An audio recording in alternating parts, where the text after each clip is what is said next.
math at the end to tell you how you can tell what's the difference in time, like percentage wise, between the guy in the spaceship and the guy that's stationary on Earth. And this over here on the right hand side here, you can see I'm pointing to it. That's the formula. T prime, where you can think of that prime as I. You know what I mean? Like me, I. The T without the prime, that's the spaceship guy. So his, and we were going 80% the speed of light, or 4/5, right? So we said put the 4 in there, the 5 in there, 4/5, right? Square them up, 6. Plug that into your calculator again, and you got 3/5. Every 100 minutes that the Earth person would have, all right, the guy on the spaceship, right, would only get 60% of that. So 100 minutes for Earth, 60 minutes for the traveling space guy, okay?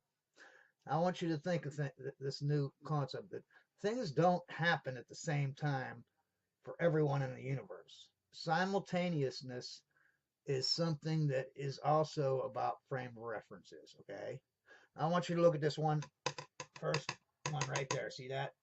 CT prime. T is obviously I, you know what I mean? XI, that's my spatial dimension. We're only going to put one of them in the x-axis, okay? And this is the speed of light, C.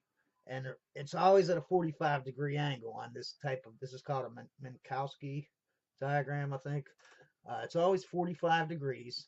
And you can say, well, why is it 45 degrees? Well, we make it that because this is time, this is distance.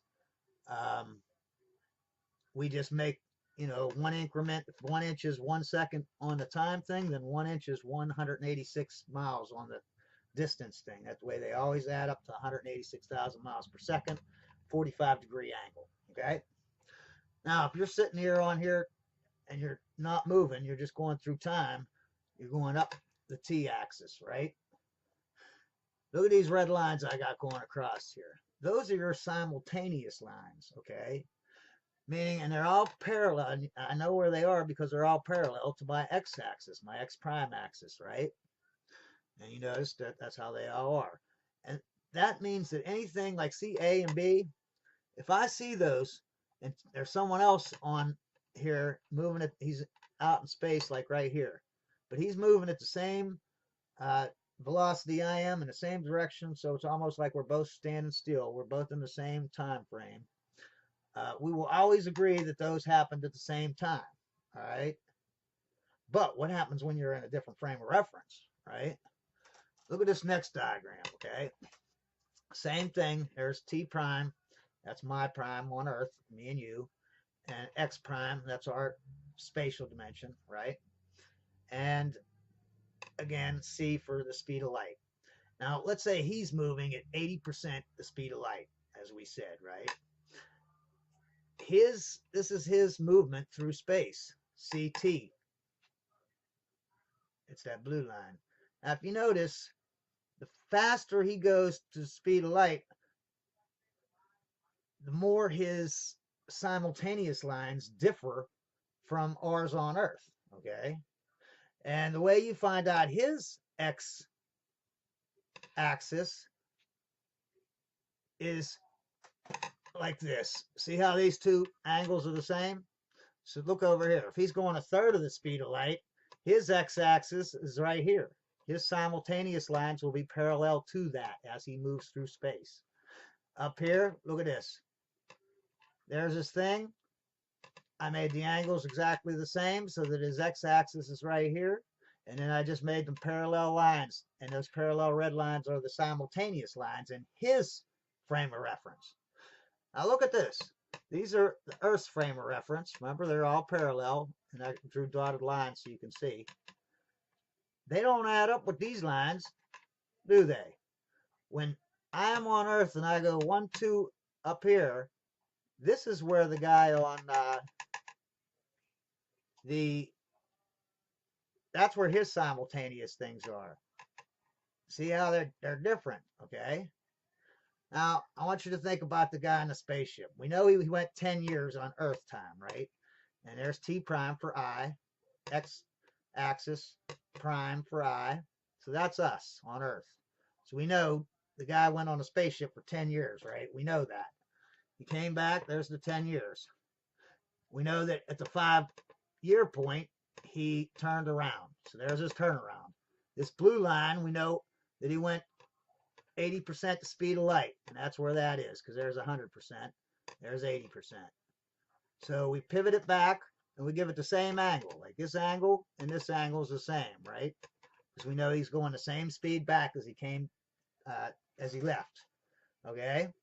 We've got our angles equaling the same. Just like this angle and this angle equal the same.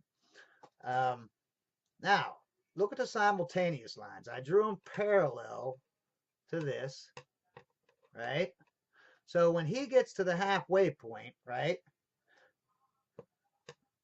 our lines go parallel to this, right? So there's 5 years, like we predicted. But look at him.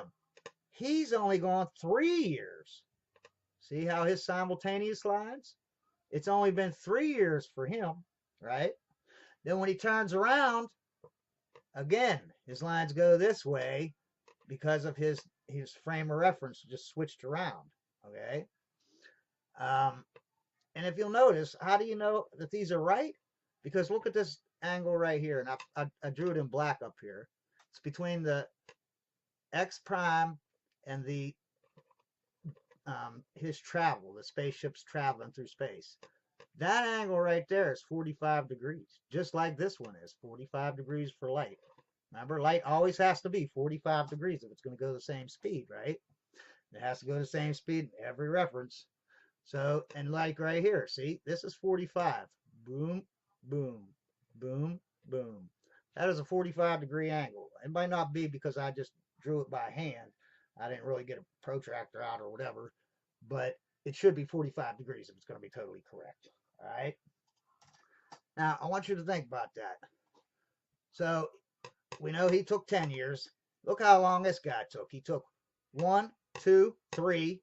Now, look at this. This point right here is the same. He simultaneously skipped. He went boop, boop. See how these 3 points are the same exact points. Then he goes 1, 2, 3 years. This is the same point as this. 4, 5, 6 years. Remember we said he's got 6 years or 4/5 of 10.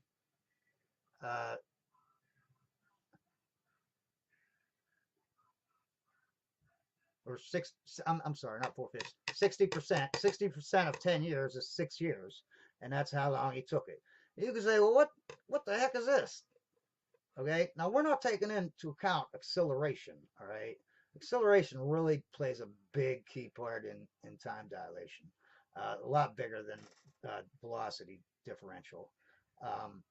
So basically, if he was turning around, not instantaneously, but in real life, this would curve around, you know what I mean? It would put it all together, like it would all mesh together, all right? But we're not doing acceleration in this because that just complicates it up. Okay. Remember up here on here, we got A and B. Let's say 2 things explode at the same exact time. Now, anyone that has the same simultaneous lines, meaning they're moving stationary, say they're moving the same exact way Earth is, but they're not on Earth. They move through space here on the x-axis to right here. Well, as long as they're going the same speed, same direction, they're going to have the same simultaneous lines, and both people will agree that when A and B exploded, they exploded at the same exact time. Okay. But what about people that are in a different frame of reference? I want you to look back at this chart here, or whatever, diagram. Look at his simultaneous lines. I got an A and a B. They explode at the same exact time according to the x prime axis, which is Earth. See, A and B. See the dotted line? They happen simultaneously in his frame of reference, you know, our frame of reference of Earth. But what about the guy on the spaceship? Now, he's moving. Now, remember, his x-axis or simultaneous line is right here. Right? See the red lines, how they're all parallel?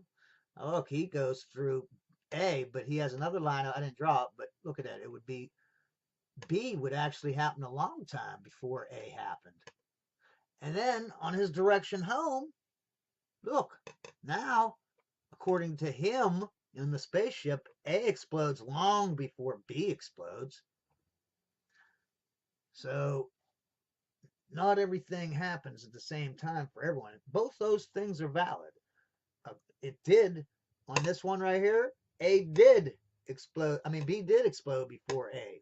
And up here, A did explode before B, but only in his frame of reference is that true. In your frame of reference, they happen simultaneous. A and B, same time. Earth. You can see I drew the triangle part over here, so because it's cluttered up here. But anyways, my point is um, when the Earth guy is looking at this is the Earth guy. When he's looking at the spaceship guy, okay, through say a telescope, the light actually takes some time to get there, okay. So let's say after a year, the spaceship guy, right, he sends a picture off. It takes a while for that picture to get to the Earth guy, okay, and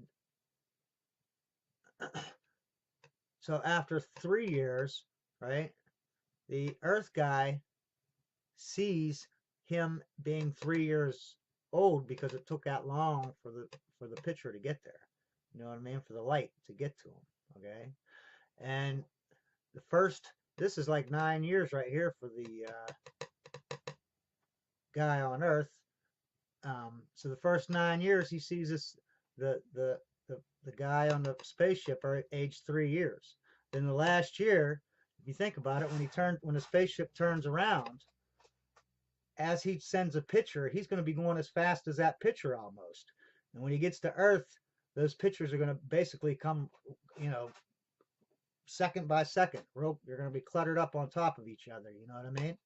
Because he's moving along with the pictures that he sent, you know, along with the light that's, you know what I mean? So the last year of the Earth guy, he sees him age 3 years. But the space guy, right, he sees after 1 year, because after 1 year, the Earth guy takes a picture, sends it out. It takes all the way till he gets to the halfway point. If you think about it, The space guy, remember we said it's going to take him 5 years, 85 years to get to the closest star at 80% speed of light, okay? So the space contracted so that he could get there in 3 years, right? So we know that point right there is 3 years. But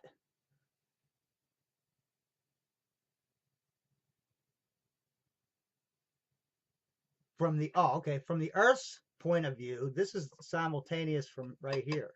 That's 5 years for the Earth. See right here, 5 years. So it takes the spaceman, according to Earth's frame of reference, it takes him 5 years to get to that star. But it also takes 4 years for any light to get there, a picture or whatever. It's going to take 4 years. So when the spaceship gets there after his 3 years and Earth's 5 years, he can look at the picture finally that was sent by Earth 4 years ago. So when he gets to that planet or that star, he's getting a picture that's a year old. And look at this diagram over here. He is.